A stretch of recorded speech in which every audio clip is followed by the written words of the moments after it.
Hello les amis, nous voilà à notre jour 4 de notre nouveau départ, que je rappelle, qui se trouve sur sanscompromis.fr, notre outil pour ce parcours de prière pendant 20 jours. Et aujourd'hui le thème est celui de combattre. Combattre, c'est un mot fort, mais c'est un mot tellement important à comprendre pour avoir une vie de prière efficace. Hier, nous avons laissé derrière nous toutes les tentatives de prière ratées. Toutes les fois où on a essayé et où ça n'a pas marché, on a tout abandonné.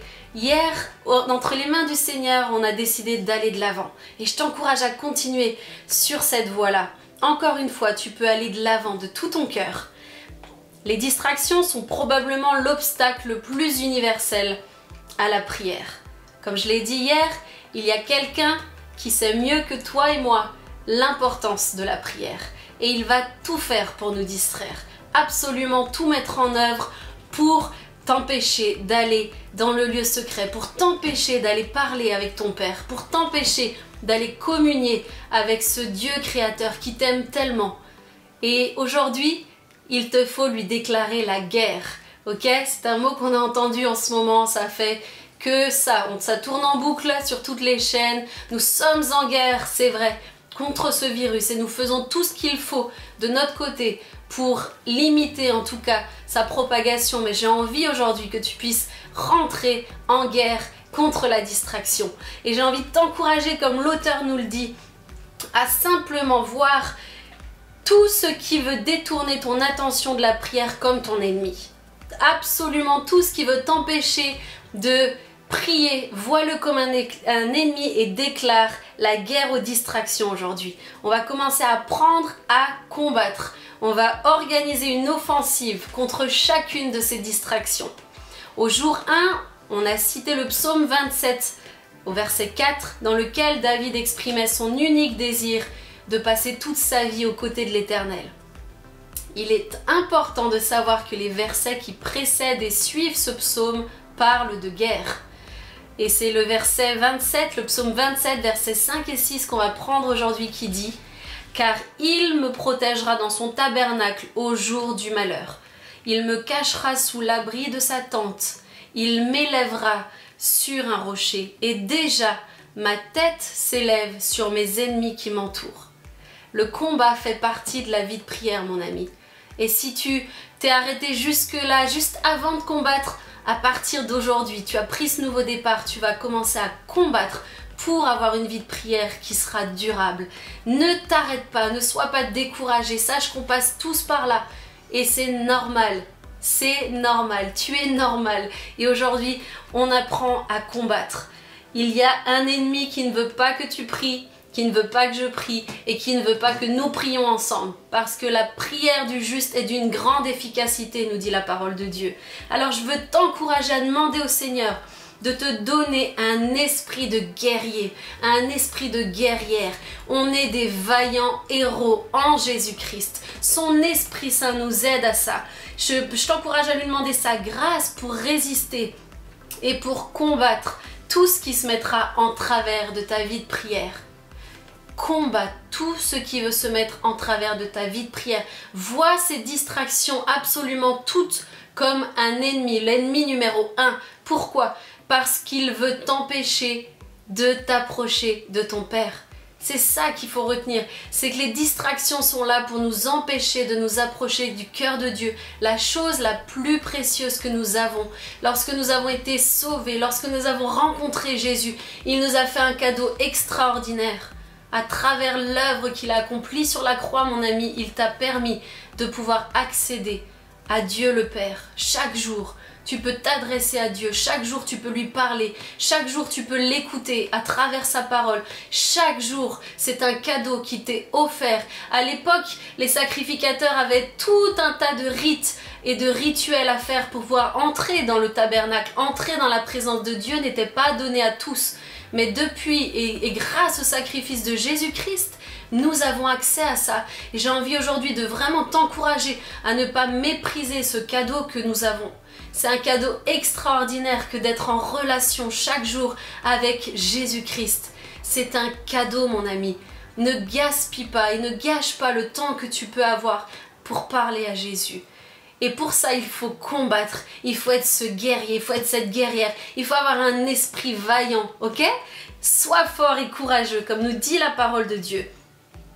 Nous voyons dans Paul, quand il parle dans Éphésiens, Paul parle du combat que doit mener le croyant.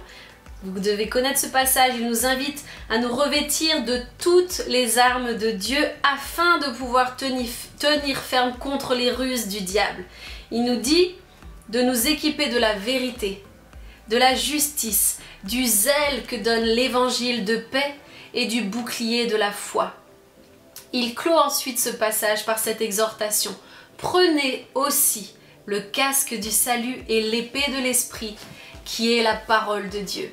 L'épée de l'esprit, la parole de Dieu est la vérité. Elle est cette épée à double tranchant, mon ami, et tu peux et tu dois t'en saisir dans ta vie de prière. C'est tellement puissant de prier avec la parole de Dieu. Fais en tout temps par l'esprit toutes sortes de prières et de supplications. Donc Paul nous montre bien là que le but de se revêtir de l'armure de Dieu est tout simplement de pouvoir prier. Il nous faut nous revêtir de l'armure de Dieu pour pouvoir prier et pour tenir dans la durée une vie efficace dans la prière. Jésus lui aussi évoque notre combat contre le diable en ces termes et il dit dans Luc 8 au verset 12 « Ceux qui sont le long du chemin, ce sont ceux qui entendent, puis le diable vient. » Voilà, une chose qu'il nous dit, c'est que le diable va venir. C'est pas quelque chose qui nous dit qu'il va être évité dans notre vie. Le diable vient et enlève de leur cœur la parole. Il enlève de leur cœur la parole de peur qu'ils ne croient et qu'ils soient sauvés. Quand je te dis que le diable sait mieux que toi et moi l'efficacité de la parole de Dieu, la puissance de la Bible, c'est parce qu'il en a peur. Il sait que le jour où tu t'appropries la vérité, tu vas être un danger pour lui. Et c'est pour ça que tu dois apprendre à combattre avec la parole de Dieu. Ne laisse pas le diable enlever de ton cœur ce que la parole de Dieu veut te dire. C'est la vérité. Tu peux t'appuyer sur cette parole dans ta vie de prière. Combattre avec la parole de Dieu. C'est un outil extraordinaire. Alors aujourd'hui, je t'invite peut-être à faire une liste. Si tu n'as pas ce livre, tu peux prendre un petit notebook, quelque chose où tu peux écrire. Peut-être faire une liste de qu'est-ce qui t'empêche de prier. Qu'est-ce qui t'empêche? Qu'est-ce qui te distrait aujourd'hui? Ça peut être ton ordinateur, ça peut être le téléphone, les tâches ménagères, un planning chargé, les réseaux sociaux. Combien de temps est-ce qu'on passe sur les réseaux sociaux? Combien de temps peut-être on se laisse distraire par les réseaux sociaux? Ça, c'est une distraction. Ça, c'est un ennemi que tu dois aussi te faire. Je dis pas que c'est mauvais tout le temps, mais je crois qu'il est bon de pouvoir réfléchir au temps qu'on consacre à notre vie de prière, à notre intimité avec Jésus-Christ et au temps qu'on consacre au reste. La télévision peut-être, etc. Prends simplement quelques minutes pour écrire les principaux éléments qui perturbent ta vie de prière. Prends du temps, c'est important de noter les choses et demande ensuite à Dieu simplement une stratégie, comment les combattre. Peut-être t'organiser, c'est aussi quelque chose des fois de simplement organisationnel, je ne sais pas si c'est un mot qui se dit, mais des fois des choses et de mettre en pratique des choses simples pour éviter ces distractions peuvent se faire. Alors je t'encourage à faire une liste et ensuite à te décider comment je vais organiser ma journée pour que ces distractions ne prennent pas le dessus sur mon quotidien avec Jésus-Christ. Il y a une distraction que l'auteur va nommer, que moi j'aime beaucoup, qui est aussi la mienne.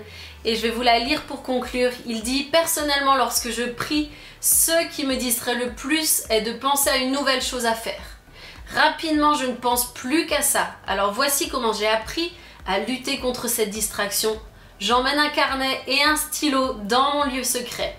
Et lorsque je pense à une tâche à faire, je la note rapidement pour retourner à la prière. Je sais ainsi que je ne l'oublierai pas et je peux repousser toutes ces pensées ensuite parasites pour prier efficacement. Prends du temps aujourd'hui, prends le temps qu'il te reste. Maintenant, tu as 20 minutes devant toi pour déclarer la guerre aux distractions. La guerre est déclarée dans notre pays contre le coronavirus, mais nous, on veut aussi déclarer la guerre aux distractions. Demande au Saint-Esprit de t'aider à lutter avec acharnement pour connaître une vie de prière authentique. À demain mon ami, la guerre est déclarée. Bye bye.